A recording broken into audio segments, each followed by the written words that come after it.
ደቀ መዛሙርቱ ሕፃናትን ሲከለክሉ አይቶ ነው።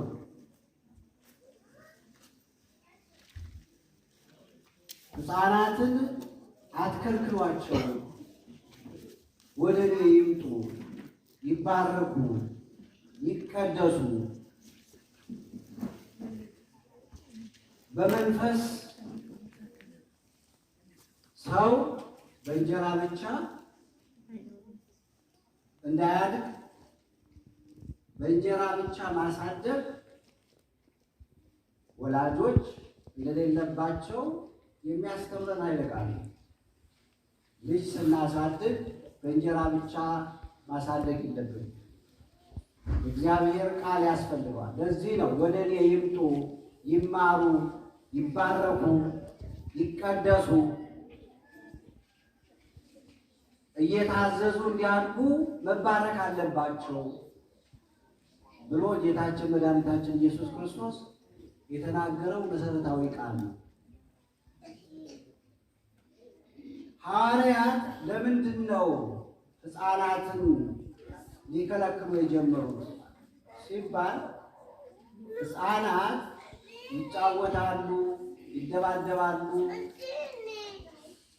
ያበላሻሉ። አንዳንድ ነገሮችም ያበላሻሉ አይደል? ስለዚህ ብዙ ሰው ይከተለው ስለነበረ ጌታችን መድኃኒታችን ኢየሱስ ክርስቶስ ብዙ ሰው ብዙ በሽተኞች ታሞ የዳኑ የእጁን በረከት የቀመሱ ታምራቱን ያዩ ሁሉ የተለያየ አመለካከት ይዘው ይከተሉ ስለነበረ ስለዚህ እነዚህ ደግሞ ሕፃናት ልጆቻቸውን ይዘው እዛ ላይ ሲለቋቸው ሲረብሿቸው ሲከለክሏቸው እሱ ደግሞ የኛ አምላክ ፈጣሪያችን ልጆቻቸውን እንዴት ማሳደግ እንዳለባቸው ልጅ በእንጀራ ብቻ ማደግ እንደሌለበት በቃለ እግዚአብሔር በስነ ስርዓት ማደግ ስላለበት ነው መድኃኒታችን ኢየሱስ ክርስቶስ ሕፃናትን ተዋቸው፣ አትከልክሏቸው፣ ወደ ማን ይምጡ አለ? ወደ እኔ ይምጡ። ወደ እሱ ስንቀርብ ደግሞ ወደ እሱ የቀረበ ሁሉ ምን ይላል? ይባረካል፣ ይቀደሳል። ለዚህ ነው ሕፃናትን ይዛችሁ ኑ፣ ቤተ እግዚአብሔር ይዛችኋቸው ኑ፣ ሥጋው ደግሞ አቀብሏቸው፣ በመንፈስ ይደጉ፣ ቃለ እግዚአብሔር እየተማሩ አንደበታቸውን በዝማሬ እንዲከፍቱ አድርጓቸው የሚባለው ለዚህ ነው። ወላጆች አላችኋል ሕፃናትን በመንፈስ ሕፃናትን በቃለ እግዚአብሔር በዝማሬ በውዳሴ እንዲያድጉ ለማድረግ ወላጆች ደግሞ መማር አለባቸው። ትምህርት ያስፈልጋቸዋል።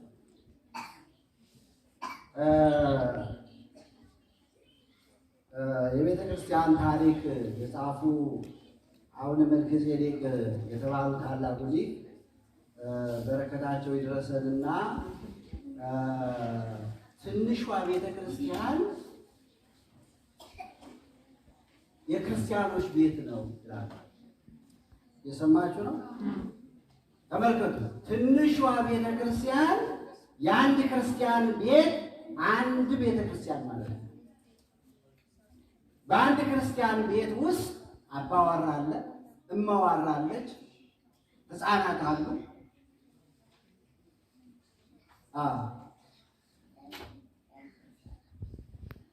ስለዚህ ማዕከላውያን ወጣቶች አሉ፣ ታዳጊ ሕፃናት አሉ። ሁሉንም የያዘች ነው።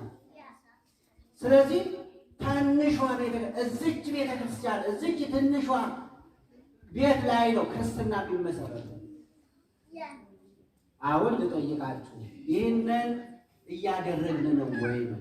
ወላጆች ወደ እናንተ ሳመጣው እያደረግን ነው ወይ?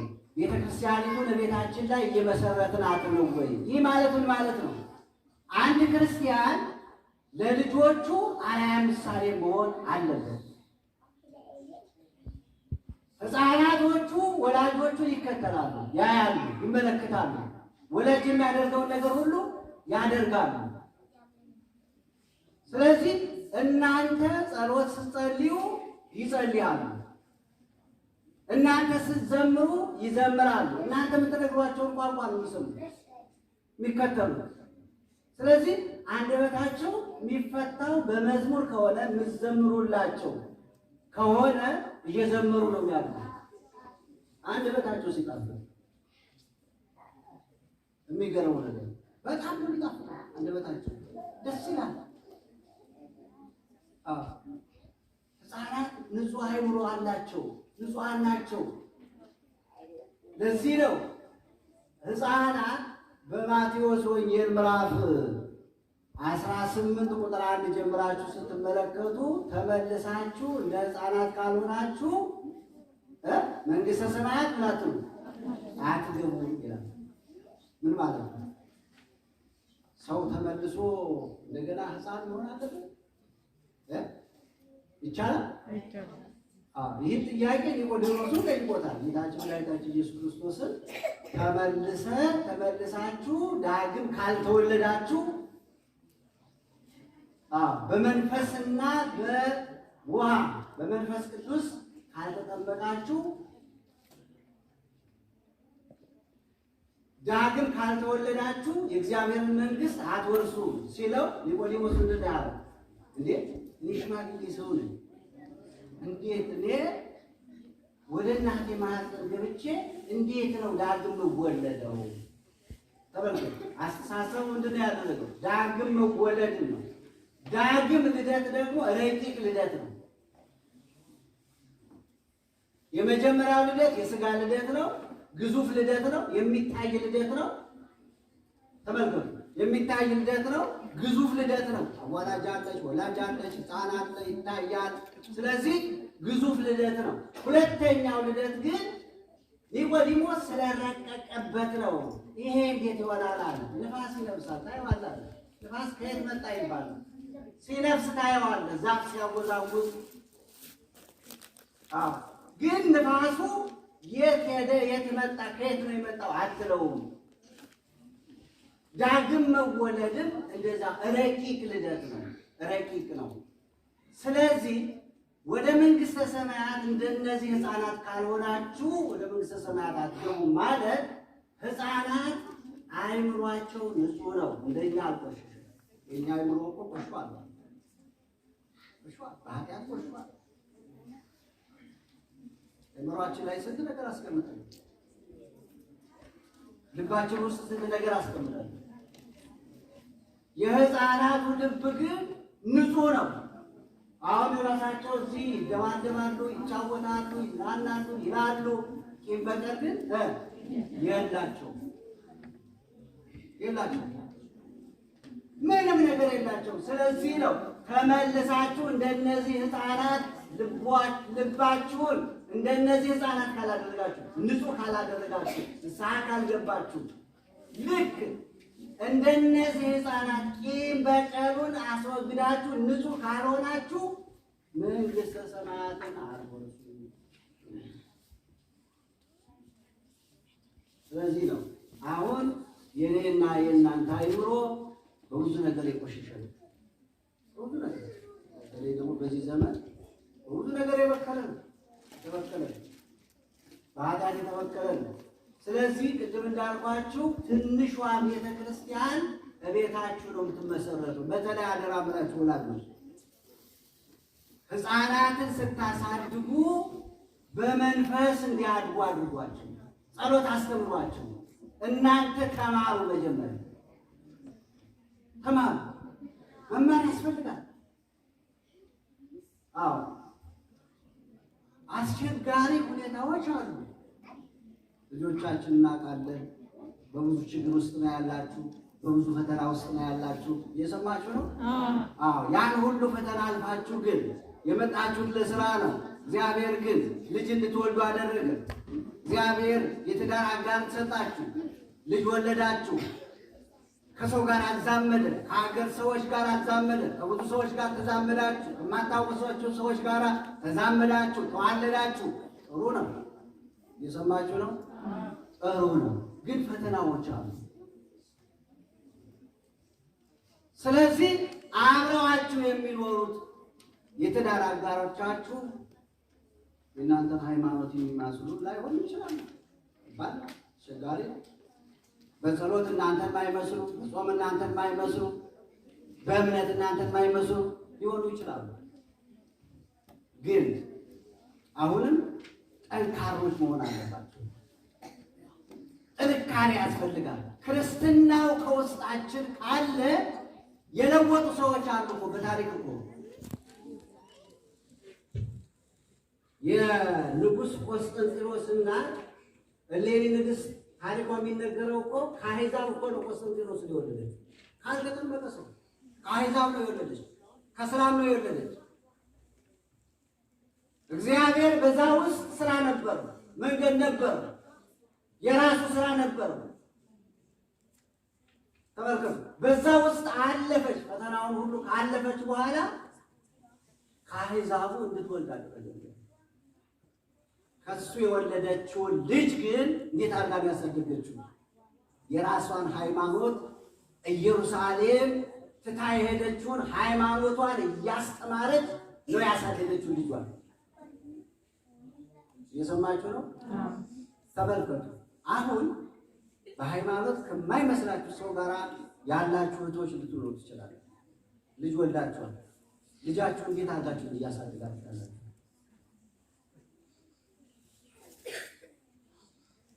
እኔ በሕያው እግዚአብሔር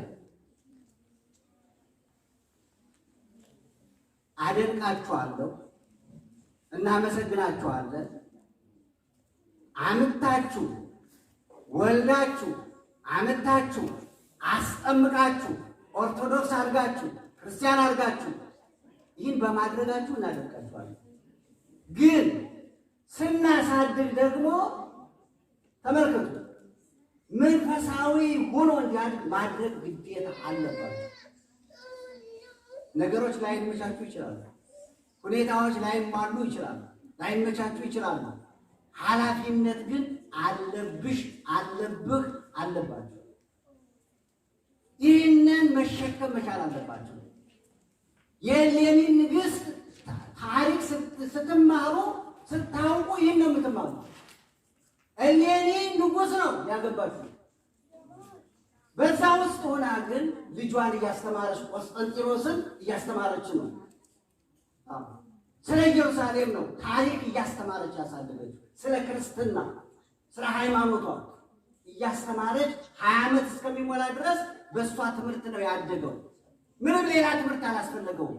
እሱ ለምን? እናቱ አንደኛ ለልጅ የሚቀርበው አባት ነው። እናት ነው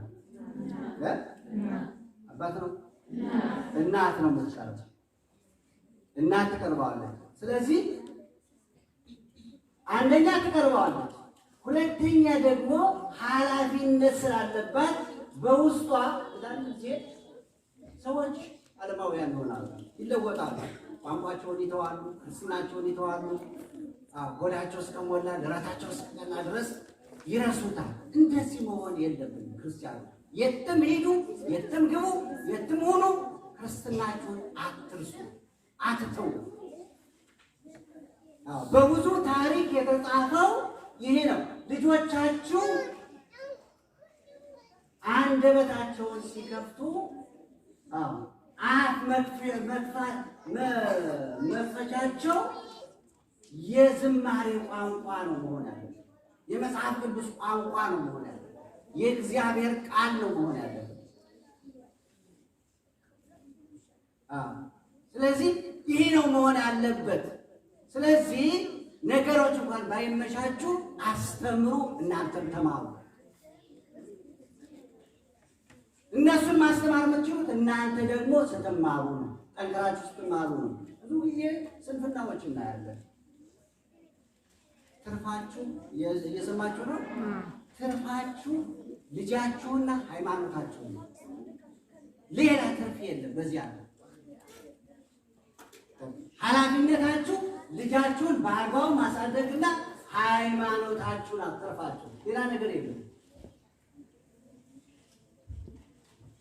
ስለዚህ ልጆቻችን እናደንቃችኋለን፣ እናከብራችኋለን። ልጆቻችሁን በስርዓት አሳድጉ። ኤፌሶን ምዕራፍ 6 ቁጥር 1 ጀምራችሁ አንብቡ። እንዴት ልጅን እንዴት ማሳደግ እንዳለብን መጽሐፍ ቅዱስ ጳውሎስ ይነግረናል። ልጆቻችሁ በስርዓት አሳድጓቸው። ልጆችም ይላል እናት አባታችሁን አክብሩ። እናት አባታችሁን አክብሩ። እኛን ተመልሰው እንዲያከብሩ ግን እኛ ያለው በስርዓት ማሳደግ ያለብን። አንድ ሰው አንድ ሕፃን በስርዓት ካላደገ ጥፋት የሚጀምረው እዛው ቤት ነው። ኢትዮጵያ ላይ አንዳንድ እንትን አይታችሁ ከሆነ ዝርፊያውን የሚጀምረው የእናቱን ወርቅ ይዞ የሚሄደው እዛው ቤት ነው። በስርዓት ያላደገ ልጅ እዛው ነው የሚጀምረው። ጥፋቱን እዛው ቤቱ ነው። የእናቱን ንብረት ዝርፍ አድርጎ አውጣ የምስጋና ቅኔ ለአምላኬ ማዳን አይቻለሁ ባይኔ በገባው ሰማይ ፀሐይን ያቆመ ዛሬም ጎብኝቶኛል እየደጋገመ አንደበት የሚያወጣ የምስጋና ቅኔ ለአምላኬ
እሺ ለእህታችን ዝማሬ መላእክትን ያሰማልን።